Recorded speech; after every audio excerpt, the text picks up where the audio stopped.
converso, se puder conversar hoje com o Ernesto Araújo, toma decisão, não tem pressa não, tá tranquilo.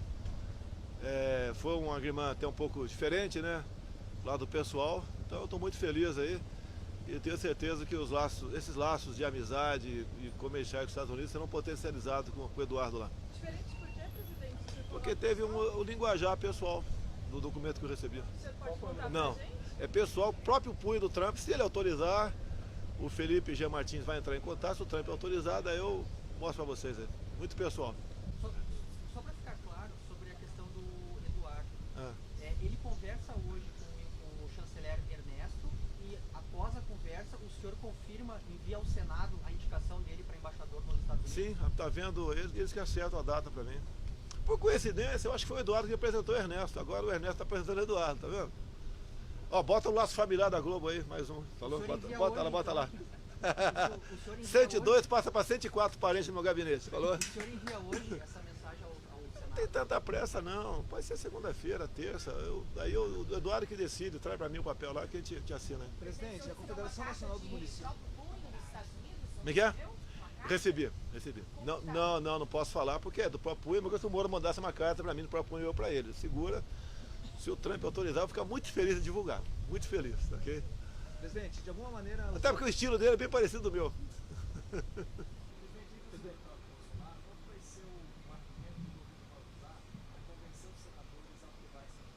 Argumento? Eu conheço um montão de senador que são amigos meus, fiquei 28 anos dentro do parlamento. Ele é uma pessoa muito bem relacionada lá dentro também. E vai ser sabatinado, não vai ser nada voltado apenas desse lado. Ele vai ter que demonstrar conhecimento lá dentro. Se não demonstrar, vai ser reprovado. Presidente, essa semana o seu filho, o Carlos, esteve de volta ao Planalto, ele não vinha há muito tempo. Como é que está a relação de vocês? O senhor encontrou com ele no Planalto? Você tem filho? Não. O dia que você tiver, tu vai ver. Como é que tá? Filho é sempre assim, né? Tem uma senoide, às vezes tem algum probleminha, tá? Mas me dá muito mais alegria do que o problema. Voltou e sempre teve as portas abertas. Resolveu tirar umas férias aí, e mesmo de férias vocês não esqueceram dele. Presidente, em relação à excludente do estúdio, queria saber alguns pontos, quais pontos de diferença, aproveitando a presença aqui do ministro Moro, porque o pacote anticrime ele já previa algumas modificações em relação à legítima defesa, excludente do estúdio. Eu queria saber quais são as diferenças entre o projeto que o senhor está prevendo e o pacote anticrime. Bom, eu falo, depois eu complemento, Não, se for o veja, caso. a proposta que o presidente está colocando é uma proposta em construção. Quando tiver a proposta finalizada, isso vai ser dado publicidade, vai ser trabalhado no parlamento. Tá?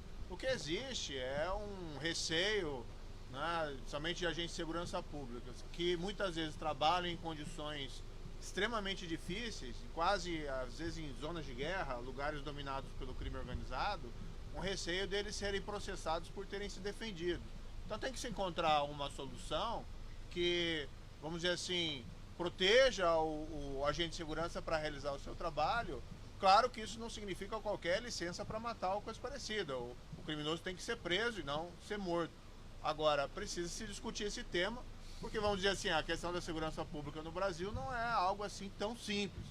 O governo do presidente tem avançado bastante, isso tem sido noticiado inclusive por instituições que não são lá muito simpáticas ao governo, que os índices de criminalidade estão caindo. O governo apresentou essa proposta, o projeto anticrime tem propostas importantes, o que não significa que outras propostas não possam ser apresentadas para aprimorar. Ontem, sobre o ministro Moro, aproveitando que os senhores conversaram sobre isso, a respeito da autoridade, do pacote anticrime, isso foi acertado, já tem um calendário? Não, olha só. Ontem era sobre priorizar as questões econômicas. Quem faz o calendário é lá o Rodrigo Maia e o Davi Alcolumbre. Nós aqui nos acertamos no momento certo de buscarmos pessoas simpatizando nossas causas para botar em pauta o que nos interessa. Eu gostaria agora que, como passou na Câmara o segundo turno, que a Câmara começasse a votar o projeto anticrime do Sérgio Moro. Mas ao mesmo tempo o senhor pediu paciência. Paciência, ninguém mais do que eu tenho paciência do que o Moro. Eu ouço 22 ministros, eu tenho mais paciência que todos eles juntos. Mas isso significa... A paciência, logicamente, um ministro, na situação do Moro, meu entendimento, ele veio para o governo com propósito e ele quer ver as suas propostas aprovadas. Ele tem consciência que depende não apenas dele, depende do parlamento. Então a paciência que eu peço para ele, pede para mim também, que é muito comum, quantas vezes ele me conteve, né? Isso faz parte do nosso dia a dia. Presidente, por que o ministro veio aqui agora de manhã? Porque eu convidei para ir lá na entrega de espada dos novos oficiais generais aqui no Clube Militar. Eu faço uma pergunta, o ministro só está se sentindo O café- pressionado de alguma maneira? Café da manhã aqui é melhor do que o café da manhã do Ministério da Justiça, viu? O senhor está se sentindo pressionado de alguma maneira em função do projeto não ter avançado? O próprio presidente ontem admitiu que o projeto poderia contaminar, por exemplo, a votação da reforma da Previdência. Não, veja, a reforma da Previdência sempre teve prioridade, porque existe aí uma necessidade de alavancar a economia. Superada a votação na Câmara, não existe nenhum óbice para ser debatido o projeto anticrime dentro da Câmara. É um projeto importante, é um projeto do governo Bolsonaro. Não seria possível esse projeto se não fosse a eleição do presidente, né? Se tivesse tido outro resultado na eleição, provavelmente a gente estaria discutindo anistia a criminosos, alguma coisa assim. Na verdade, nós estamos discutindo um projeto que fortalece o combate ao crime, e esse projeto foi muito discutido com o presidente, né? Tem a aprovação do presidente, é um projeto do governo. O senhor se sente pressionado de alguma maneira? Pressionado? Sim. Não, talvez pela imprensa. Discute uma nova designação, eventualmente uma substituição do relatório do Capitão Augusto. Você vai conversar com o presidente Maia sobre o calendário para tentar manter o texto com os deputados do projeto do senhor? Nós conversamos cotidianamente com os parlamentares, seja com o presidente Rodrigo Maia, seja com o Davi Alcolumbre, seja com outros, né? Agora, existe um processo legislativo que só se encerra quando há a votação, né? Então, nada ali foi perdido propriamente dito. Existe um comitê de estudos, nós respeitamos esse comitê de estudos, ali existem visões, às vezes, divergentes sobre esses temas, mas claro que o que conta vai ser quando vai ser votado, e o governo vai defender suas posições com respeito aos parlamentares. Se perder, perdeu, se ganhou, ganhou, mas o governo acredita nesse projeto. Esse projeto é importante. O que nós temos feito avançar nessas quedas de criminalidade, nós estamos vendo operações toda hora contra a corrupção, contra o crime organizado, hoje mesmo uma operação forte contra uma organização criminosa. Isso não era feito no passado, pelo menos não com a mesma intensidade, e tem refletido nessa queda de índice. Agora, mudar a legislação para deixar o sistema de segurança e de justiça mais forte também é importante. Os parlamentares não são sensíveis a essas pautas. Os senhores têm uma... Dá licença. Está no projeto do Moro a questão do excesso. O caso Ana Hickman, do cunhado. Imagina o que passa na cabeça desse homem ao longo desses anos. Ele evitou uma tragédia. O marginal entrou no hotel no quarto do hotel que eles estavam, feriu uma mulher com 2 tiros. Ele dá 3 tiros na cabeça do marginal com a arma do marginal.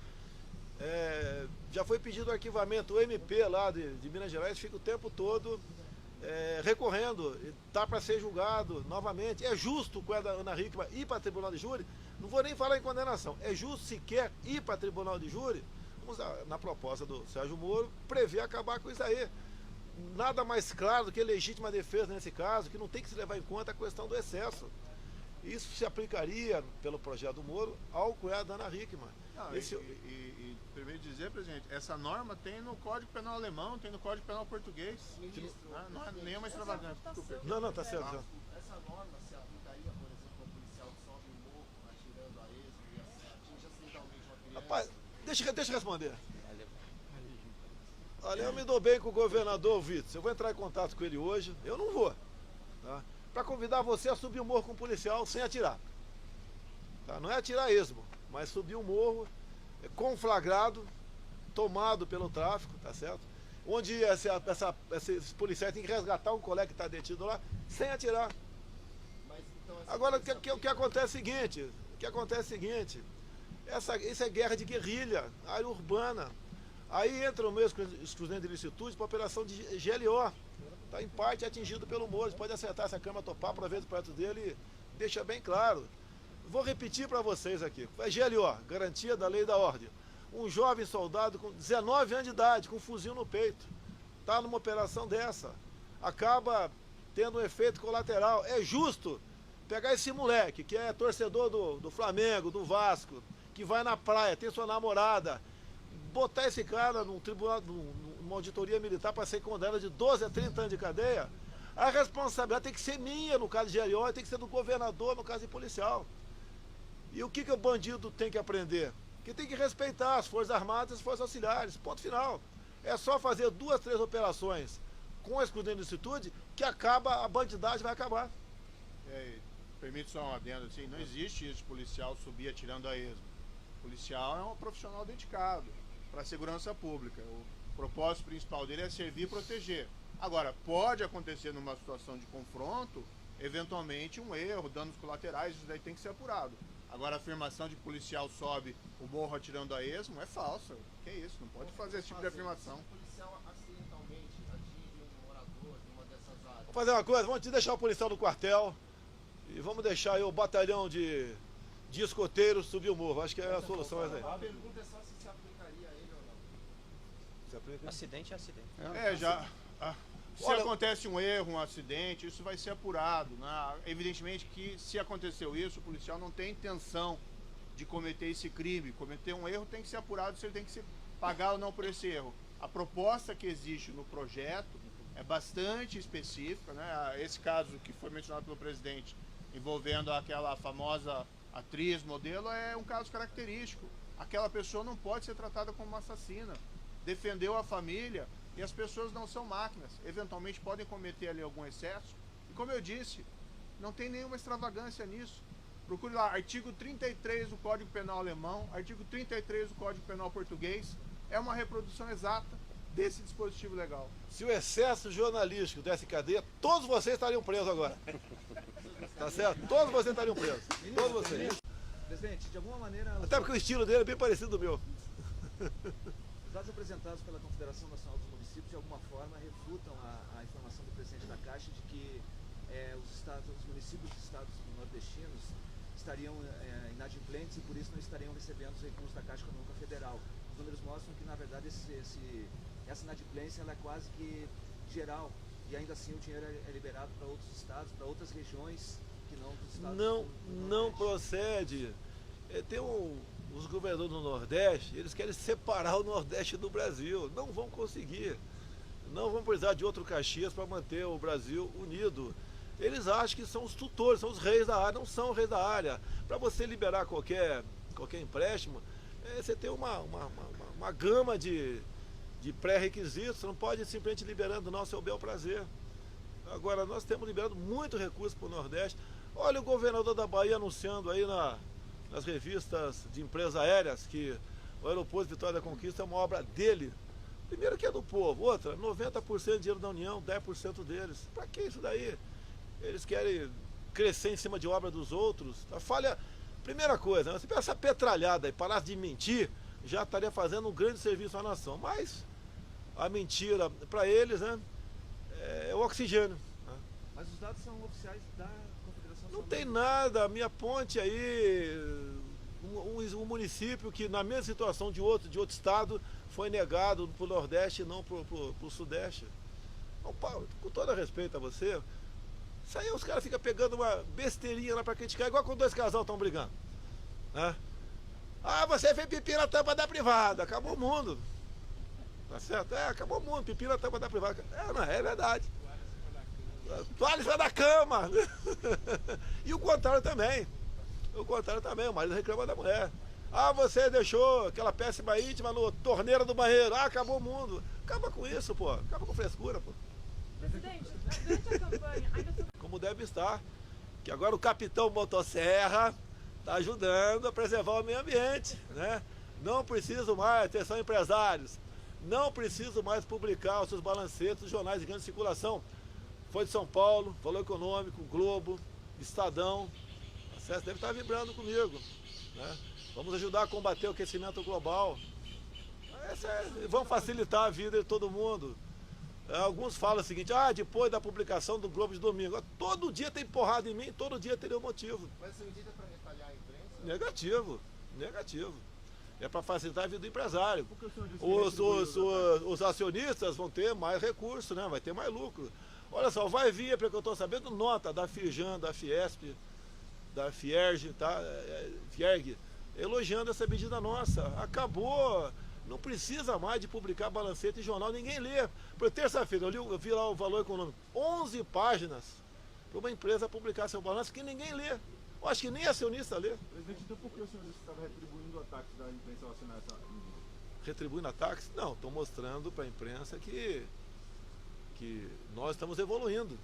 Tá? Nós queremos fazer com que o empresário não tenha mais essa burocracia para cumprir a lei mudou. E pelo que eu levantei por alto, esses grandes jornais vão perder por ano, ou deixar de ganhar em torno de 1 bilhão e 200 milhões de reais. Você acha isso positivo? Extremamente positivo. Os jornais percam dinheiro? Mas espera aí, você quer que o jornal continue recebendo 1 bilhão e 200 por ano? Uma coisa que pode ser feita na internet, nós evoluímos, meu Deus do céu. Tudo bem, mas o senhor Nós falou da evoluímos. perda- o senhor falou da perda do dinheiro dos jornais, não da economia dos empresários. O empresário vai gastar menos, pode diminuir o preço do teu produto na ponta da linha. Essa aqui é a A intenção. imprensa se reinventa, a imprensa tem toda uma virtude, hoje existe a internet, não pode continuar vivendo de uma prática que gerava ônus ao empresariado desnecessário, uma coisa antiga, nem sei se em algum lugar do mundo alguém Eu acho publica balanço em jornal impresso. Então assim, a imprensa tem virtudes e vai se reinventar, vai encontrar outras fontes de renda. Presidente, o senhor sancionou uma lei em abril que previa o fim da obrigatoriedade desses anúncios para final de 2021. Por que adiantar esse processo? Você pode adiantar. Se inventar um remédio novo para a cura do câncer agora, você vai tomar esse novo ou vai continuar tomando o velho? Novo. Presidente, estou falando do efeito estufa e hoje um artigo publicado na revista Nature mostra que o... Revista? Nature mostra que o desmatamento e a agropecuária são responsáveis por quase 1/4 do efeito estufa. O senhor tem incentivado muito o setor agropecuário. Nesse sentido, como é que o senhor enxerga, por exemplo, o desenvolvimento da agropecuária no Brasil em relação a esse dado que foi apresentado hoje? O mundo está com aproximadamente 7 bilhões e 600 milhões de habitantes. Cresce 70 milhões de habitantes por ano. Os números que eu tenho pelo Ministério da Defesa, do alistamento militar obrigatório, que equivale a nascidos há 18 anos, nos aponta que nós crescemos um pouco mais de 2 milhões de habitantes por ano. A pessoa tem que comer. Tá? E como é que você tem que estimular o agronegócio? É a parte da economia que mais está dando certo no Brasil. Nós concorremos com a Austrália, Estados Unidos, então temos que colaborar com esse setor. E por outro lado, a propaganda negativa, né? Chama a ministra Tereza Cristina de a rainha do veneno. Porque, por trabalho dela também, junto à Câmara, liberamos, né, mais de uma centena de produtos que vão fazer bem para o agronegócio, deixando para trás velhos outros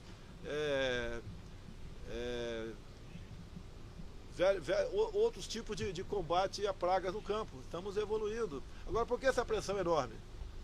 É a guerra comercial. Por que a pressão enorme sobre a Amazônia? Porque eles querem a Amazônia, pô. Ninguém chama uma menina de feia se ela não é bonita. Tá certo? Então no mundo todo está conectado. O próprio nossa união com o Mercosul, tem outros países que não estão gostando disso, vão perder mercado na Europa. É natural isso aí. Agora nós é que devemos falar a verdade e divulgar o que o Brasil tem de bom. E se tirarmos o agronegócio fora, os nossos commodities, né, a gente vai viver do que na economia? Presidente, é possível crescer com preservação? Sim, é lógico que sim. Bom, se tem que alimentar e talvez... É só você deixar de comer menos um pouquinho.